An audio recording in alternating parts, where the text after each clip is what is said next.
दोस्तों नमस्कार। आपने देखा अब अनुराधा पौडवाल भी राज ठाकरे के समर्थन में उतर आई है। उनका कहना है कि मैं विभिन्न देशों में गई हूं, लेकिन जिस तरीके से मैंने भारत में देखा है ऐसा कहीं नहीं देखा है। हालांकि उन्होंने ये भी कहा है कि मैं किसी धर्म का अपमान नहीं करती हूं, लेकिन अगर एक समुदाय ऐसा करता है तो दूसरे समुदाय को भी इसकी इजाज़त मिलनी चाहिए। जैन साहब हमारे साथ है। जैन साहब कैसे देख रहे हैं जिस तरीके से अनुराधा पौडवाल कह रही है कि मैं विभिन्न देशों में जाती हूँ, लेकिन ऐसा मुझको कहीं नहीं देखने को मिला। बहुत अच्छा लगा सुनकर के। इतनी महान सिंगर उन्होंने सबसे पहले आगे आकर के अपनी बात को रखा। वास्तविकता यह है, यह गलती मात्र देश में रहने वाले हिंदुओं के द्वारा बर्दाश्त की जा रही है। विश्व के किसी भी देश में इतनी स्पीड में, इतनी आवाज़ में अजान कहीं भी नहीं होती। यह हिंदुओं की सहनशीलता मान लो, आप सहन शक्ति मान लो कि यहाँ पर यह लगातार पिछले कई वर्षों से इसको सहन किया जा रहा है। ऐसा कहीं नहीं हो सकता। इसके पीछे सबसे बड़ा कारण वोटों की राजनीति। कांग्रेस ने पिछले 70 सालों से इनका ब्लाइंड सपोर्ट किया। कांग्रेस वालों को भी पता है, सपा वालों को भी पता है, शिवसेना वालों को भी पता है, जितनी पार्टी हैं सबको पता है कि इन लोगों के द्वारा सरासर गलत किया जा रहा है। हजारों लाखों युवाओं का डिस्टर्ब होता है। कोई आईएएस की तैयारी कर रहा है, कोई पीएससी की तैयारी कर रहा है, कोई कुछ कर रहा है। लगभग उनके 2 घंटे का डिस्टर्ब इनकी अजान के माध्यम से होता है।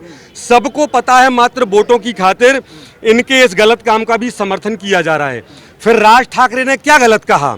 उसने कहा अगर आप बात को नहीं मानेंगे, इतनी ऊंची आवाज़ में आप अजान चलाएंगे तो हम भी इससे डबल आवाज़ में हम हनुमान चालीसा भारत की सभी मस्जिदों के सामने, महाराष्ट्र की सभी मस्जिदों के सामने करेंगे।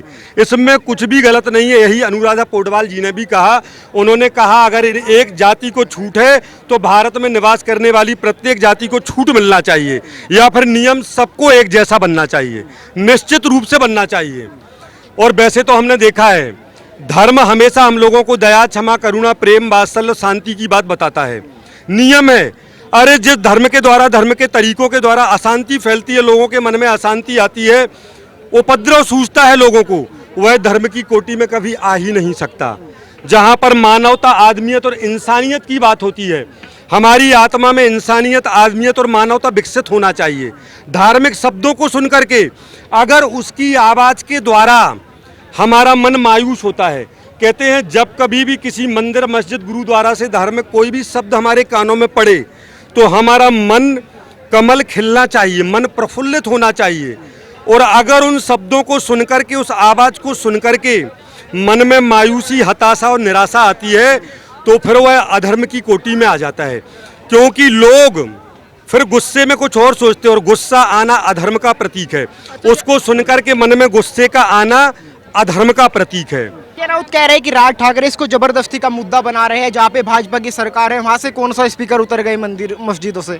हिंदुओं के साथ आज के पहले अनंत घटनाएं सन 47 से लेके आज तक, अगर 1400 साल का हिसाब लगाया जाए तो अनगिनत बातें हैं जिनका अपन वर्णन भी नहीं कर सकते। अभी अभी की जो लेटेस्ट बात है उसमें इतनी बड़ी घटना, वहाँ पर रहने वाले हजारों लाखों बच्चों ने शिकायत की कि हमारा पढ़ाई का टाइम होता है, प्रतिदिन हमारे 2 घंटे बर्बाद हो जाते हैं। और एक आईएएस और पीएससी की तैयारी करने वाले बच्चे को 5 मिनट का भी बहुत महत्व होता है। 5 मिनट महत्वपूर्ण होते हैं, फिर तो उनके 2 घंटे प्रतिदिन जाते हैं। कैसे उसका सिलेक्शन होगा? मतलब उनका तो फ्यूचर ही बर्बाद किया जा रहा है। जो भी वहाँ पर कहा जा रहा है राज ठाकरे के द्वारा 100% सत्य है, क्योंकि राज ठाकरे देशभक्त है, उसको वास्तव में अपने देश के प्रति प्रेम है। देश प्रेमी व्यक्ति ही इन बातों का विरोध कर सकता है। जो चापलूस होता है, जिसको राजनीति के द्वारा नोटों की व्यवस्था होती है, जिनके घरों के खर्चा राजनीति से चलते हैं, वह व्यक्ति सत्य के करीब भी कभी पहुंच नहीं सकता। लेकिन जो विरोध करता है जैन साहब, उसके खिलाफ तो फतवा जारी हो जाता है। आपको याद होगा कुछ समय पहले, पिछले साल सोनू निगम कह रहे थे कि मुझको दिक्कत होती है, सुबह को नींद खराब नहीं हो जाती है, उसके बाद उन पे फतवा जारी हो गया था। अब अनुराधा पौडवाल ने बोल दिया, आपको नहीं लगता कल उनके खिलाफ भी कोई फतवा जारी हो जाएगा? फतवा तो रात में ही उनके प्रति निश्चित रूप से हो जाएगा। सोनू निगम के लिए वर्ल्ड के जितने भी गुंडा मुसलमान थे, जितने भी दाऊद इब्राहिम टाइप के जितने भी थे, विश्व के सभी देशों से उसके पास उसको कहा गया था कि अब तुझे बम्बई के बीच चौराहे पर मारेंगे, तुझे काटेंगे, तेरे परिवार को भी नहीं छोड़ेंगे। तो इस प्रकार से डराया जाता है। मगर अपने दुर्भाग्य की बात देखो, हिंदुओं के साथ सबसे बड़ी बदकिस्मत क्या है? हिंदू जिस पार्टी में हो जाता है, हम मन में सोचते हैं कि इनको पार्टियों से नोट मिलते हैं इनके परिवार का खर्चा चलाने के लिए। वह हिंदू जो कांग्रेस का है, सपा का है, बसपा का है, जो ममता की पार्टी का है, जो कम्युनिस्ट का है, जो और भी किसी पार्टी का है या आम आदमी पार्टी का है, वह हिंदुओं के साथ कितनी भी दर्दनाक घटना भारत में हो जाती है, जितनों के हमने आपको नाम बताए हैं, उल्टा वह क्या करते हैं, मारा जाता है हिंदू।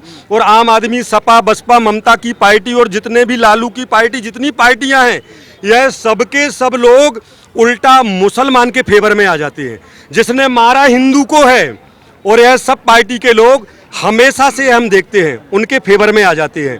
कारण यहाँ पर अपने आप ही सिद्ध हो जाता है कि यह पार्टी में रहने वाले लोगों को करोड़ों अरबों रुपए की इनकम होती होगी। बिना नोटों के वह असत्य को सत्य में और सत्य को असत्य में बदल ही नहीं सकते। इनका बिजनेस है, यह राजनीति के माध्यम से बिजनेस कर रहे हैं।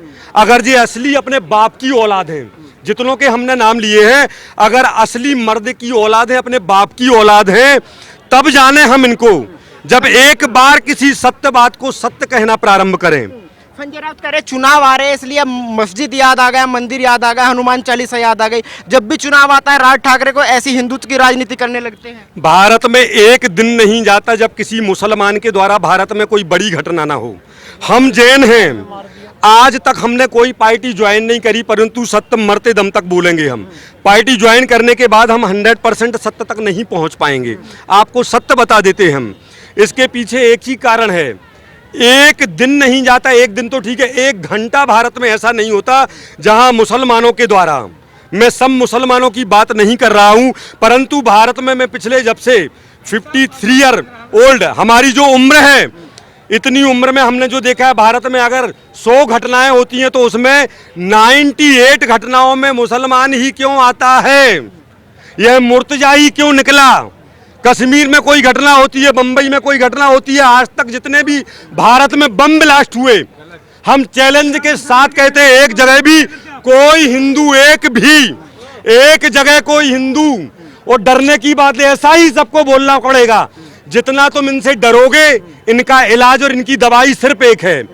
जब तक तुम उस दवाई को नहीं पकड़ोगे, तुम्हारी हिंदुओं की यही दशा की जाएगी। आप भी अनुराधा पोडवाल के बयान का समर्थन करते हैं? 101%। उस महिला का अनंत गुणा सम्मान हमारी नजरों में आज के बाद बढ़ गया। उसने कितनी बड़ी बात, सत्यवादी लोगों से रहा नहीं जाता। जो सत्यवादी होता है, इसको वास्तव में देश के प्रति प्रेम होता है, देशभक्ति उसकी रगों में कूट कूट के भरी है। वह कैसे रहेगा? असत्य का विरोध करेगा, सत्य जरूर बोलेगा। आज से हमारी नजरों में अनंत गुणी वैल्यू अनुराधा पोडवाल की पहले जो थी, उससे भी अनंत गुणी वैल्यू बढ़ चुकी है। वह वास्तव में बहुत महान नायिका है। आज तक गायिका थी, अब वह भारत की महान नायिका भी है। हर महान व्यक्ति को, जो देश प्रेमी है, देशभक्त है, उसको ऐसे गद्दारी के कामों का विरोध करने के लिए सामने आकर के विरोध करने का साहस कर लेना चाहिए। नहीं करोगे तो इन लोगों के द्वारा यही दुर्दशा निरंतर हिंदुओं की जाती रहेगी, हमेशा हमेशा। जैन साहब, सवाल एक ये भी है, कुछ लोग कह रहे हैं कि हिंदू के जो मंदिर है उनमें भी तो सुबह शाम रेडी बजती है, उनमें भी तो भजन होते हैं, तो फिर वो भी बंद होना चाहिए, केवल मस्जिदों से स्पीकर क्यों उतारे जा रहे हैं? हाँ, बहुत बढ़िया बात है, मगर ऐसा कहीं भी उनकी एक आवाज होती है, वह कभी भी अपनी मर्यादा का उल्लंघन नहीं करते। अगर वो मर्यादा का उल्लंघन करे तो आप उन मंदिरों में जाकर के भी रोक सकते हैं, उनको टोक सकते हैं, उनकी आवाज़ कम करा सकते हैं। यह लोग क्या करते, सबसे बड़ा दुर्भाग्य देखो आप, अनंतों घटनाएं प्रति घंटे। इसके बीच में एक बात और बता दें, अगर यह मुसलमानों के द्वारा भारत को परेशान नहीं किया जाता, हमें लगता है भारत का आधा रुपया इन मुसलमानों को मेंटेन करने में चला जाता है। कश्मीर में कितना पैसा हमारा बर्बाद होता है। अगर यह मुसलमान जो गद्दार क्वालिटी के उपद्रवी असामाजिक तत्व हैं, जो जिनके बारे में मुसलमान भी कहते हैं कि इनका हमारे इस्लाम से, हमारे मुसलमान धर्म से कोई संबंध नहीं है, तो हम एक प्रश्न पूछते हैं, अरे भैया खतना तो तुम ही कराते हो। खतना क्यों कराया जाता है कि अगर पूरे वर्ल्ड के 7.5 अरब लोगों को भी इकट्ठा कर दिया जाए तो हम 7.5 अरब लोगों में से छांट देंगे कि मुसलमान कौन कौन है। खतना इसको किया जाता है। जब तुम अपने आप ही स्पष्ट करते हो, उस व्यक्ति को देख लो, वह खतना वाला आदमी है, तो हम कैसे ना कहें कि इसका इस्लाम धर्म से और मुसलमानों से संबंध नहीं है। तुम स्वयं जन्म के साथ ही खतना कराते हो। कि करोड़ों अरबों लोगों में अलग से पहचान हो जाए कि ये मुसलमान वो मुसलमान वो मुसलमान, और किसी धर्म में ऐसे कोई पहचान का चिन्ह नहीं होता। तो हम तो डंके की चोट पर, क्योंकि खतना तो इस्लाम वालों का ही होता है। अच्छा, आखिरी सवाल, कभी जो शिवसेना थी वो हिंदुत्व की राजनीति किया करती थी, अब राज ठाकरे कर रहे हैं, क्या लग रहा है जो उत्तराधिकारी है बाला साहब ठाकरे के, वो राज ठाकरे, अब उनमें वो रूप दिखाई दे रहा है? कहीं से कहीं तक ना तो उसकी शकल से हमें तो ऐसा लगता है अस्पताल में बच्चे बदल गए होंगे, वह ना तो शकल से बाल ठाकरे की औलाद लगता है, राज ठाकरे तो लगता है वही कि कह रहे उनका हैं। खानदानी है, परंतु उद्धव ठाकरे उसकी शकल से कहीं तक अगर वास्तव में पता लगाया जाए तो अस्पताल में बच्चे बदल गए होंगे। बाल ठाकरे वाला कहीं और चला गया होगा और धोखे में जे क्या पता किसकी औलाद यहाँ पर आ गया। जब से इसने पार्टी बनाई है, हमने आपको पहले बताया, भारत में 99.9% लोग गद्दार साले देशद्रोही ये नोटों के लिए राजनीति करते हैं। अरे भारत में तो एक सरपंच भी 5 साल के कार्यकाल में 5 करोड़ रुपए कमा लेता है। सांसद, विधायक और मंत्री और सीएम और पीएम क्या करते होंगे, आप अंदाजा लगाओ। उद्धव ठाकरे को पता है कि एक दिन भी हम अगर राजनीति से हट जाएंगे, सीएम पद से हट जाएंगे, तो प्रतिदिन के मिनिमम 10 करोड़ रुपए की जो इनकम है वह 10 करोड़ कहां से आएगा।